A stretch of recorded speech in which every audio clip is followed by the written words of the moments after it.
নমস্কার বন্ধুরা, আরও একটি নতুন রেসিপিতে সবাইকে স্বাগত। আজকে আমি বানাবো শিবরাত্রি স্পেশাল ফ্রুট কাস্টার্ড। তো ওটা কিন্তু আপনারা শিবরাত্রির দিন কিন্তু পুজো করার পরে কিন্তু ওটা খেয়ে নিতে পারবেন, খুবই ভালো আর খুবই সুস্বাদু। তো আমি এখানে নিয়েছি হাফ বাটি দুধ। এখন এই দুধে কিন্তু আমি 2 চামচ কাস্টার্ড পাউডার মিলিয়ে নেব। তো এখানে নিয়ে নেব 2 চামচ কাস্টার্ড পাউডার। এখন দুধ আর কাস্টার্ড পাউডারটাকে ভালো করে মিশিয়ে নেব, যাতে কোনো রকম লাম্পস না থাকে। ভালো করে একটু মিশিয়ে নিতে হবে। দেখুন বন্ধুরা, আমি কিন্তু ওটা ভালো করে মিশিয়ে নিয়েছি। এখন ওটাকে সাইডে রেখে দেব। আর চুলায় বসিয়ে দিয়েছি একটা কড়াই, আর দিয়ে দিলাম সামান্য একটু জল। এখন দিয়ে দেব হাফ লিটার দুধ। তো হাফ লিটার দুধ আমি দিয়ে দিলাম। এখন দুধটাকে একটু ভালো করে নাড়াচাড়া করে মিশিয়ে নেব। তো কিন্তু দুধটা দেওয়ার আগে একটু জল দিবেন, তাহলে কিন্তু আর ওটা নিচে লেগে যাবে না। তো দুধটাকে একটু ভালো করে মিশিয়ে নিয়েছি। এখন কিন্তু দুধটাকে ভালো করে একটু ফুটিয়ে নেব। তো এরকমভাবে কিন্তু মাঝে মাঝে একটু নাড়তে থাকবো, যাতে নিচে না লেগে যায়। তো ভালো করে কিন্তু আমি এটাকে মিশিয়ে নিয়েছি, আর দুধটা কিন্তু ফুটে গেছে। এখন দিয়ে দেব হাফ বাটি চিনি। চিনিটাকে আমি পাউডার বানিয়ে নিয়েছি। তো আপনার ইচ্ছা করলে কিন্তু গোটা চিনিটাও দিতে পারেন। তো আমি একটু পাউডার বানিয়ে নিয়েছি, ওটাকে তো দিয়ে দিলাম। এখন ভালো করে একটু মিশিয়ে নেব। তো এরকমভাবে কিন্তু অনবরত ওটাকে নাড়তে থাকবো। তো এখন দিয়ে দেব যে কাস্টার্ড পাউডারটা দুধ মিশিয়ে রেখেছিলাম, ওটা দিয়ে দেব। একটু চামচ দিয়ে এরকমভাবে ভালো করে আরও একবার মিশিয়ে নেব। মিশিয়ে এখন পুরোটাই দিয়ে দেব। দিয়ে ভালো করে নাড়াচাড়া করে মিশিয়ে নেব। তো এরকম কিন্তু ভালো করে একটু 2 মিনিটের মতো নাড়াচাড়া করলে কিন্তু ওটা ঘন হয়ে যাবে। এরকমভাবে ভালো করে অনবরত নাড়তে থাকবো, যাতে নিচে কোনো না লেগে যায় আর নিচে কোনো লাম্পস না পড়ে না আসে। তো ভালো করে কিন্তু মিশিয়ে নিয়েছি। তো এখন ওটাকে একটু ঠান্ডা করে নেব। তো ওটা হয়ে গেছে। এখন একটা বাটিতে ঢেলে নেব। ঢেলে আমি ওটাকে একটু নর্মাল টেম্পারেচারে রেখে দেবো, যাতে ঠান্ডা হয়ে যায়।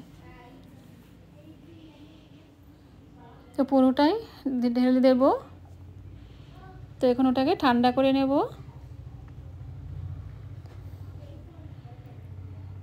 তো ওটাকে কিন্তু বন্ধুরা আমি কিন্তু ঠান্ডা করে নিয়েছি। এখন কিছু ফল মিলিয়ে দেব। দিয়ে দেব কালো আঙ্গুর ছোটো ছোটো করে কেটে রেখেছিলাম, আর দিয়ে দেব সবুজ আঙ্গুর, আর দিয়ে দেব কলা, আর দিয়ে দেব আপেল। সবগুলো কিন্তু আমি ছোটো ছোটো করে কেটে রেখেছি। এখন দিয়ে দেবো আনার দানা। এখন সবগুলো উপকরণ ভালো করে মিশিয়ে নেব। তো দেখুন বন্ধুরা, কত সুন্দর লাগছে। তো এই রেসিপিটা যদি একবার কাউকে বানিয়ে খাওয়ান, কিন্তু আবার চাইবে, জিজ্ঞেস করবে কী করে বানিয়েছেন। এতটাই টেস্টি হয়। তো খুবই সুস্বাদু একটি রেসিপি। তো ভালো করে মিশিয়ে নিয়েছি। এখন ওটাকে আমি 1 ঘন্টার জন্য ফ্রিজে রেখে দেব।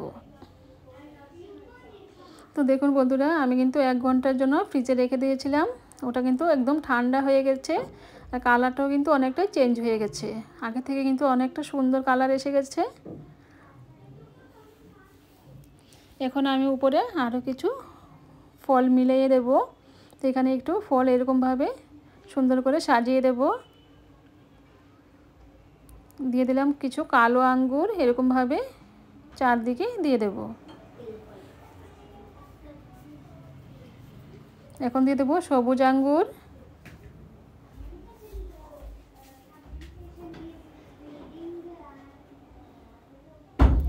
এখন দিয়ে দেবো আপেল। এরকমভাবে আমি একটু ভালো সুন্দর করে সাজিয়ে দেব। এখন মাঝখানে একটু সবুজ আঙ্গুর দিয়ে দিলাম, আর দিয়ে দেবো একটু কালো আঙ্গুর। এখন দিয়ে আরও কিছু কালো আঙ্গুর দিয়ে দিলাম। এখন আনারদানা কিছু দিয়ে দেব। তো দেখুন বন্ধুরা, কত সুন্দর লাগছে। ওটা খেতেও কিন্তু খুবই টেস্টি। তো আমরা কিন্তু বাইরে থেকে কিনে খাই, তো ঘরে যদি এরকমভাবে বানিয়ে খেতে পারি, দামও কিন্তু কম পড়বে, আর পরিমাণটাও কিন্তু অনেকটাই বেশি হবে। তো বন্ধুরা, আজকে আমার এই ফ্রুট কাস্টার্ডটা যদি ভালো লেগে থাকে, আমার চ্যানেলটাকে সাবস্ক্রাইব করে আমার পাশে থাকবেন। আর লাইক করতে কিন্তু বন্ধুরা একদম ভুলবেন না। তো দেখুন বন্ধুরা কত সুন্দর লাগছে। তো শিবরাত্রির দিন কিন্তু আপনারা এরকমভাবে একটা স্পেশালভাবে ফ্রুটস কাস্টার্ড বানিয়ে খেতে পারেন। খুবই সুন্দর একটি রেসিপি।